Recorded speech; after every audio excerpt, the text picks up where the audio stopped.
पहिलं पीक म्हणजे सोयाबीन, जे सोयाबीन. मोठ्या प्रमाणात आपण घेतोय. म्हणजे फारसं परवडत नाही, तरी पण आता इतर पर्याय नसल्यामुळे आपण ते पीक घेतोय. तर हे सोयाबीन पीक घेत असताना नेमक्या आता नवीन कोणकोणती वाहनं आहेत, त्याबद्दल आपण मार्गदर्शन करा. सोबतच आता पेरणी करत असताना काय काळजी घ्यायला पाहिजे? तर या सोयाबीनचे वाणांच्या बाबतीमध्ये 2 प्रकार पडतात. बर एक थोडे लवकर येणारे वाण बर आणि मध्यम कालावधीचे वाण. बर आणि आपल्या वातावरण, आपली परिस्थिती, पाण्याची उपलब्धता आणि या सगळ्यांचा विचार करून आपल्याला या वाणांची निवड करणं थोडंसं महत्त्वाचं राहते. बरोबर. याच्यामध्ये जे लवकर येणारे वाण आहेत, हो. त्याच्यामध्ये JS 20-34, बर JS 9560, JS 9305, MEUS 725, 731, PDKV आंबा हो. वगैरे अशा प्रकारचे हे थोडे लवकर येणारे लवकर वाण आहेत. येणार आहे. म्हणजे यावर्षी जे आपण हवामान सांगतोय की हां. पावसाचा खंड राहील किंवा जास्त पाऊस येणार नाही, हं. अशा परिस्थितीत हे लवकर येणारे वाण चांगले, हां, म्हणजे जे निश्चितच. कोरडवाहू शेती आहेत त्यांच्यासाठी. बिलकुल. ज्यांच्याकडं नंतर समजा पाण्याची उपलब्धता नसेल, बर तशा शेतकऱ्यांना हे लवकर येणारे सोयाबीनचे वाण पेरणं ते बर अधिक फायद्याचे राहू शकतं. बरोबर आहे. हो. आता जे मध्यम कालावधीचे वाण आहेत, की बर त्याला थोडासा कालावधी 100-105 दिवस किंवा 95 ते 105 दिवस हो. अशा प्रकारचा जो काही कालावधी राहतो सोयाबीनचा, त्या कालावधीमध्ये पक्व होणारे जे काही वाण आहेत, त्याच्यामध्ये सुवर्ण सोया, त्यानंतर PDKV येलो गोल्ड, बर फुले किमाया, फुले संगम, फुले दुर्वा, MACS 1460, 1407 वगैरे अशा प्रकारचे हे वाण आहेत, बर की जे साधारणपणे मध्यम मध्यम कालावधीचे कालावधीचे वाण आहे. आहेत. आणि यांची लागवड जी आहे, ही साधारणपणे ज्या शेतकऱ्यांकडं की पहिले 1-2 पाऊस पडल्यानंतर पाणी देण्याची व्यवस्था असेल, हा, संरक्षित हां, सिंचनाची व्यवस्था संरक्षित आहे. ओलीत करण्याची व्यवस्था राहू शकते. हा, अशा शेतकऱ्यांनी या वाणांची लागवड करणं फायद्याचं राहू शकते, बर मध्यम कालावधीचे. मध्यम कालावधीचं. बर आणि दुसरं असं ह्याच्यामध्ये की रिस्क कमी करण्याच्या दृष्टीनं हा, शेतकरी बांधवांनी आपण ऐकतो आहे की यावर्षी एल निनोचा परिणाम राहण्याच्या शक्यता आहेत. पाऊस कुठं जास्त, कुठं कमी राहण्याच्या, ज्या शक्यतोवर पाऊस कमी राहण्याच्या शक्यता अधिक आहेत. बरोबर. तर अशा परिस्थितीमध्ये शेतकरी बांधवांनी रिस्क कमी होण्यासाठी आणि त्या शेतीमधून आपल्याला अधिक प्रकारचं उत्पादन आणि उत्पन्न मिळण्यासाठी जी काही पीक पद्धती आहे, हा, त्याच्यामध्ये थोडाफार फरक करणं जास्त फायद्याचं राहू शकते. बर तर याच्यामध्ये ज्या शेतकऱ्यांकडं संरक्षित ओलीत करण्याची परिस्थिती नसेल, हा, अशा शेतकऱ्यांनी शक्यतोवर सोयाबीनचे लवकर येणारे वाण, हा, तसंच तुरीचे लवकर येणारे वाण हा, किंवा कपाशीचे लवकर येणारे वाण अशा प्रकारची आंतरपीक पद्धती जर घेतली, तर त्यांची रिस्क कमी होऊन उत्पादन अधिक आणि उत्पन्न अ, अधिक भेटण्याची शक्यता जास्त राहू शकतात. बरोबर आहे. आणि ज्या शेतकऱ्यांकडं पाऊस सुरू झाल्यानंतर संरक्षित ओलीत करण्याची व्यवस्था असेल, हो. अशा शेतकऱ्यांनी सोयाबीनचे मध्यम कालावधीचे वाण, तुरीचे लवकर येणारे किंवा मध्यम कालावधीचे वाण आणि कपाशीचे लवकर येणारे वाण अशा बरोबर. प्रकारची पीक पद्धती जर घेतली, तर त्यांना निश्चितपणे फायद्याचं राहू शकते. आणि डबल पीक म्हणजे सोयाबीन अधिक तूर किंवा सोयाबीन अधिक कपाशी काढल्यानंतर पुन्हा त्यांना नंतरचं रब्बीमधलं एखादं म्हणजे गहू, हरभरा, जवस, मोहरी, चिया वगैरे अशा प्रकारची पिकं घेता येऊ शकतात. बरं. सोयाबीनच्या व्हेरायट्या सांगितल्या, हं. कमी कालावधीच्या, मध्यम कालावधीच्या आणि सोबत सांगितलं की आंतरपीक या हंगामात घेणं अतिशय महत्त्वाचं आहे अल निनोच्या दृष्टीनं. हं, हं. तर आता आंतरपीक घेताना तुरीच्या कोणत्या व्हेरायटी आहेत ज्या अर्ली आहेत, हं, हं. किंवा काही शेतकऱ्यांना पाण्याची व्यवस्था असेल तर ते मध्यम कालावधीच्या घेतील, त्या कोणत्या सांगाल? तर तुरीचे जे काही लवकर येणारे वाण आहेत, त्याच्यामध्ये फुले राजेश्वरी एक आहे. बर 1 8811 नावाचा एक वाण आहे. त्याच्यानंतर दप्तरी 48 आहे. ग्रीन गोल्ड 100 नावाचा एक वाण आहे. त्यानंतर ICPL 87 आहे. ICPL 88-039 बर वगैरे अशा प्रकारचे अनेक वाण आहेत, की जे लवकर लवकर येतात येतात. आणि शेतकरी बांधवांना या अशा परिस्थितीमध्ये हा, पीक पद्धतीमध्ये त्यांच्या सोयीनुसार ते फायद्याचे राहू शकतात. बरं. लवकर म्हणजे याचा कालावधी किती राहतो? साधारणपणे याचा कालावधी 130 ते 150 दिवसापर्यंत. बरं. आणि मध्यम कालावधीचे वाण कोणते? मध्यम कालावधीचे जे काही वाण आहेत, त्याच्यामध्ये PDKV आश्लेषा नावाचा वाण आहे, गोदावरी आहे, बर BDN 716 आहे हा, आणि फुले तृप्ती अशा बर प्रकारचे हे वाण आहेत, की याचा कालावधी साधारणपणे 160 ते 180 दिवसापर्यंत राहू शकतो. बरोबर आहे. आपण बघितलं की यावर्षी अल निनो मध्ये पावसाचा खंड राहू शकतोय, किंवा पाऊस कमी आहे हम्म, हम्म, आणि अशा वेळेस उडीद मूग सारखी पिकं सुद्धा चांगली येऊ शकतात. हम्म. तर उडीद मुगाबद्दल काय सांगणार? कोणत्या व्हेरायटी आहेत ज्या शेतकऱ्यांनी लावल्या पाहिजे? तर मुगामध्ये जे काही वाण आहेत नवीन, हा. त्याच्यामध्ये BM 2002-1, BM 2003-1, उत्कर्षा, त्यानंतर PKV वर्षा हा. वगैरे अशा प्रकारचे हे नवीन चांगले उत्पादन देणारे खरीपातले वाण आहेत मुगाचे. बर. आणि मुगाची पेरणी मात्र शक्यतोवर जूनच्या 15 तारखेपासून तर 30 तारखेपर्यंत करणं थोडं जास्त फायद्याचं राहू शकते. बरं. कारण उशिरा मुगाची पेरणी जर झाली तर त्याच्यावर भुरी नावाचा रोग जास्त येऊन मुगाचं नुकसान होण्याच्या शक्यता जास्त राहतात. Right. म्हणजे वेळेवर जर मान्सून आला, बिलकुल पेरणी शक्य झाली तर हे चांगलं आहे. चांगलं आहे. बर. आणि उडदामध्ये जे काही आहे, तर उडदाचं सुद्धा तसंच पेरणीच्या बाबतीमध्ये उडदाची सुद्धा पेरणी 15 जून ते 30 जून या दरम्यान जर झाली तर ते जास्त फायद्याचं राहू शकते. कारण उडदावर सुद्धा उशिरा पेरणी जर झाली तर त्या पावडरी मिल्ड्यू किंवा भुरी नावाचा रोग मोठ्या प्रमाणात येऊन त्या उडदाचं सुद्धा नुकसान होण्याच्या शक्यता राहू शकतात. म्हणून उडदाची आणि मुगाची पेरणी बर. ही वेळेवर करणं म्हणजे 15 ते 30 जून या दरम्यान होणं आवश्यक आहे. आणि उडदाचे जे काही वाण आहेत त्याच्यामध्ये AKU 2, TAU 1, त्याच्यानंतर AKU 15, PKV ब्लॅक गोल्ड वगैरे अशा प्रकारचे उडदाचे वाण आहेत की बरोबर. त्याची लागवड करता येऊ शकते. राईट. तर आपण खूप छान प्रकारे जे वेगवेगळे वाणं आहेत नवीन आलेले किंवा आपल्या भागासाठी रिकमेंडेड आहे आपण ते सांगितले. आता सर्वात महत्वाचं राहतं पेरणी करणे. हं, आणि शेतकरी वेगवेगळ्या पद्धतीने आपल्याला पेरणी करताना दिसतात. म्हणजे कोणी ट्रॅक्टरनं साधी पेरणी करतायत, BBF पेरणी करतात. हं, हं, हं. सरी वरंब्यावर पेरणीचा ट्रेंड आता मोठ्या प्रमाणात वाढत आहे किंवा बऱ्याच मोठ्या प्रमाणात आता वाशिम जिल्ह्यामध्ये तर आपल्या टोकन यंत्रानं पेरणी करणे हं. हे अधिक सोयीचं होत आहे. म्हणजे हं, हं. विशेषतः छोट्या शेतकऱ्यांसाठी एक शेतकरी एका दिवसात पेरतो म्हटलं, घरच्या घरी आहे तर 2.5 एकरापर्यंत पेरणी करू शकतोय. 4-5 एकर शेत आहे त्याचं 1-2 दिवसामध्ये होऊ शकतं. हं, हं. तर ह्या वेगवेगळ्या ज्या पद्धती आहेत यापैकी कोणती पद्धत चांगली किंवा शेतकऱ्यांनी वापरायला पाहिजे? तर 3, 4, 5 प्रकारच्या पद्धती आपल्याला वापरता येऊ शकतात. शेतकऱ्यांच्या परिस्थितीनुसार किंवा बर. त्यांच्याकडे जमीन किती आहे हो. आणि त्यांच्याकडे फॅसिलिटी कशा प्रकारच्या आहेत. बर. तर पहिली एक पद्धत अशी की बा ते सऱ्या पाडून हा. त्या सऱ्यांच्या बगलेत टोकन यंत्रानं किंवा बायांच्या माणसांच्या हातानं अशी लागवड करू शकतात ओके. सऱ्यांच्या बगलेत. म्हणजे बर. त्या सऱ्या पाडलेल्या आहेत आणि जमिनीपासून 4 बोटं अंतरावर म्हणजे जमिनीपासून वर हा. असे ते लागवड करत जर गेले तर ती एक चांगल्या पद्धतीनं त्याचं उत्पादन अधिक भेटू शकते. ती एक पद्धत झाली. दुसरी पद्धत आहे आपली BBF. हा. तर BBF न एरिया जास्त उरकतो. ज्या शेतकऱ्यांकडं समजा जमीन जास्त आहे त्यांनी BBF पद्धतीनं पेरणी करणं फार म्हणजे फायद्याचंच राहू शकते. ह्या तिन्ही पद्धती ज्या शेतकऱ्यांना साधारणपणे अधिकच शेती आहे किंवा हे करणं तेवढं शक्य नाही. शक्य नाही.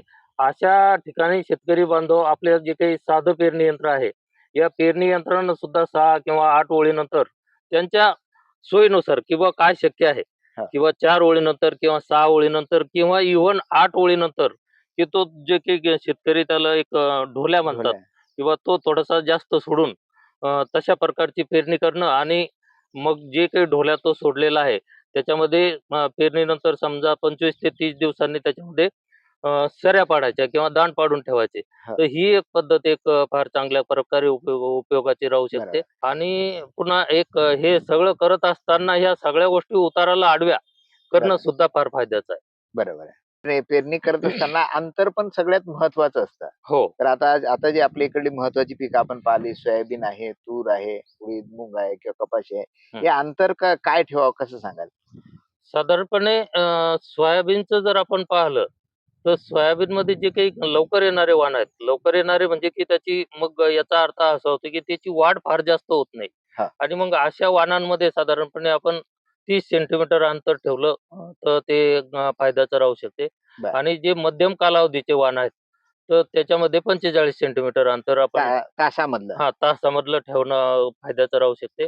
बर. आणि 2 झाडामध्ये साधारणपणे निश्चितच सोयाबीन, मूग, उडीद, तूर या पिकांमध्ये विरळणी करणं तसंच गॅप फिलिंग करणं हा. की हे सुद्धा फायद्याचं राहते. आणि विरळणी करून किंवा गॅप फिलिंग केल्यानंतर साधारणपणे मग मूग, उडीद आणि सोयाबीन या पिकांमध्ये 10 ते 15 सेंटीमीटर झाडांमधलं अंतर जर ठेवलं गेलं तर बर. ते उत्पादनाच्या दृष्टीनं अधिक फायद्याचं राहू शकतं. बर. आपण सोयाबीन सांगताना 2-3 पद्धती सांगितल्या. हं. म्हणजे BVF न पेरणी करा, ज्यामध्ये आपण सांगतो की 22 किलो बियाणं पडतंय. हं. साध्या ट्रॅक्टरनं पेरणी करतोय तर 30 किलो बियाणं पडतं आपलं. हं. किंवा आपण टोकन यंत्रानं पेरणी करायला जातो तर तेव्हा ते 17-18 किलोच बियाणं पडतं.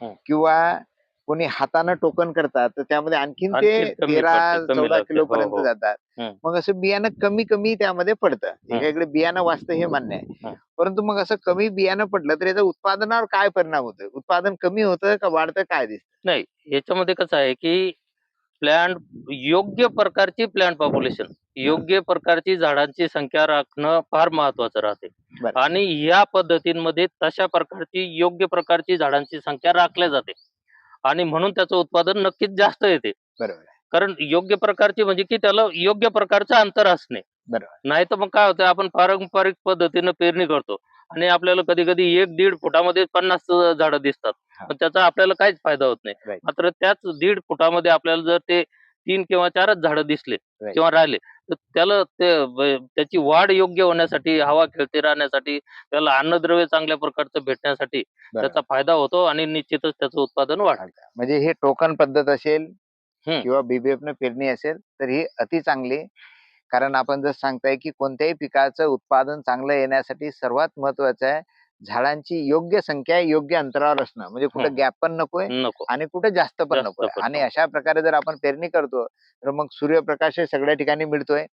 अन्नद्रव्याची कॉम्पिटिशन सगळ्या ठिकाणी होत नाही हं. आणि आपलं उत्पादन त्यामुळे वाढतं. तर ही सर्वात महत्वाची गोष्ट आहे आणि हे जर आपण सुरुवातीला याकडे लक्ष दिलं नाही तर नंतर मात्र यावर काहीही आपल्याला काही करता येत करता येत नाही. नाही. एकदा पेरणी हुकली, योग्य अंतर जर आपण राखल्या गेलं नाही तर मात्र समोर आपल्याला पाहिजे तसं उत्पादन मिळत नाही. त्यामुळे पेरणी करतानाच आपल्याला ही काळजी घ्यायची आहे. शक्यतो मी म्हणेल की छोटे जर शेतकरी असतील हं. तर टोकन यंत्रानं पेरणी केलेलं कधी कधी चांगलं. चांगलं, म्हणजे कधी तुम्हाला बिलकुल. कदाचित वरंब्यावरही पेरणी करायची नसेल, BVF ने पेरणी करायची नसेल, साधे ट्रॅक्टरनं पेरणी करतो, तशा प्रकारे जरी पेरणी करायची असेल, तरी तशा जमिनीमध्ये सुद्धा जर तुम्ही टोकन यंत्रानं पेरणी करता, तर बियाणं योग्य अंतरावर पडतं. बिलकुल. बियाणं तर कमी लागतं, ज्यामुळे तुमचा पेरणीचा खर्च त्यामधून निघू शकतो. म्हणजे ट्रॅक्टरला जेवढे पैसे हो, जाणार हो, आहेत, हो, हो. तर तेवढे टोकन यंत्रवाले सुद्धा आजकाल पेरणी करून देणार आहेत. त्यांना तेवढे पैसे जाऊ शकतात. म्हणजे तुमचा लगेच पेरणीचा जो खर्च आहे तोही वाचतो. वाचते, वाचते. सोबत मात्र टोकन यंत्रानं जेव्हा पेरणी करतो तर उत्पादन सहज वाढतं. कारण ते योग्य अंतरावर झाडांची संख्या मेंटेन त्यामध्ये मेंटेन केल्या राहते. जाते. पुढे जात असताना यावर्षी आपल्याला हे पण दिसतंय, की खत तर मार्केटमध्ये उपलब्ध आहे. हं, परंतु शेतकऱ्यांना पाहिजे ती ब्रँड आहेत. हं, त्याचा मात्र तुटवडा जाणवतोय. हं. जसं युरियाचा आहे किंवा DAP आहे, पाहिजे त्या प्रमाणात मिळत नाही. इतर खतं उपलब्ध आहेत. हं. तर मग आता पिकाला जी रासायनिक खतं द्यायची आहेत, हं, हं. तर इतर खताच्या माध्यमातून जी आवश्यक मात्रा आपण कशी देऊ?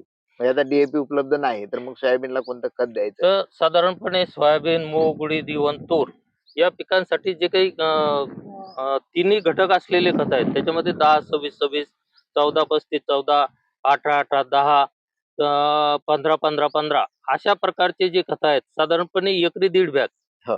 एक सर्वसाधारणपणे आपण विचार केला, तर हे पेरणीसोबत देणं आणि नंतर समजा कपाशीसारखं पीक आहे, बरोबर. त्याला आपण साधारणपणे 45 दिवसानं पुन्हा एखादी बॅग याच खताची देणं हे आपल्याला करता येऊ शकते. बरोबर आहे. आणखीन सर एक गोष्ट अशी राहते, की सोयाबीन सारखं पीक आहे ज्याची सरळ वानं आहेत. हां, हां. तर हे घरचं वापरलेलं चांगलं का बाजारातलं वापरलेलं चांगलं? किंवा त्यामध्ये पुढे जात असताना मग याची उगवण शक्ती किंवा बीज प्रक्रियेबद्दल पण काय सांगाल? तर सोयाबीनमध्ये असं आहे, की सोयाबीनचं जर्मिनेशन लवकर खराब होते. बरं. त्याच्या हँडलिंगमध्ये समजा, की एखाद्या वेळेस ते आपण विकत जरी घेतलं, हां. त्यांचं जर्मिनेशन तपासलेलं वगैरे राहते. परंतु हँडलिंगमध्ये किंवा काही प्रकारामुळे त्याचं जे उगवण क्षमता कमी झालेली राहू शकते बरोबर. किंवा स्वतः जवळचं जरी असेल, तरी त्याची उगवण क्षमता आपण पेरणीच्या अगोदर ती तपासणं फार आवश्यक राहते आणि ती जर कमी झालेली असेल आणि ते आपल्याकडून चुकीनं पेरलं गेलं, तर आपलं फार नुकसान होऊ शकते. कारण आपला तो पेरणीचा जो योग्य कालावधी आहे, बरोबर. तो निघून जातो आणि त्याच्यानंतर मग पुन्हा आपण पावसाची वाट पहा आणि त्याला लेट वगैरे झालं, तर आपलं बरंच नुकसान होऊ शकते आणि ते मग नंतर भरून निघत नाही. म्हणून बरोबर. या सोयाबीनची मग ते बाहेरून आपण आणलेलं असो की आपलं घरचं असो, बरोबर. त्याची घरच्या घरी उगवण क्षमता तपासणं फार आवश्यक आहे.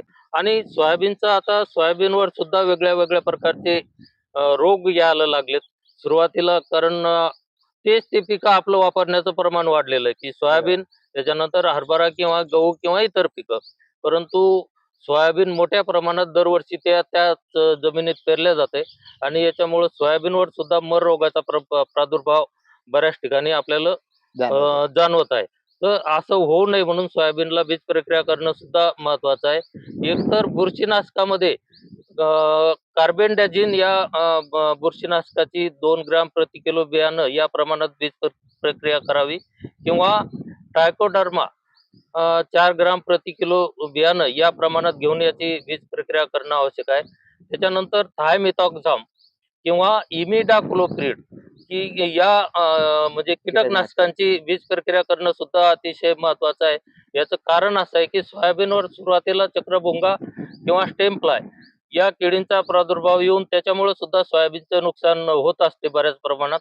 तर सुरुवातीला 1-1.5 महिना या किडींचं प्रमाण त्या सोयाबीनवर येऊ नये आणि त्यापासूनचं नुकसान टाळावं बरोबर. म्हणून थायमिथॉक्झाम किंवा इमिडाक्लोप्रिड या कीटकनाशकांची बीज प्रक्रिया करणं सोयाबीनला फार आवश्यक आहे.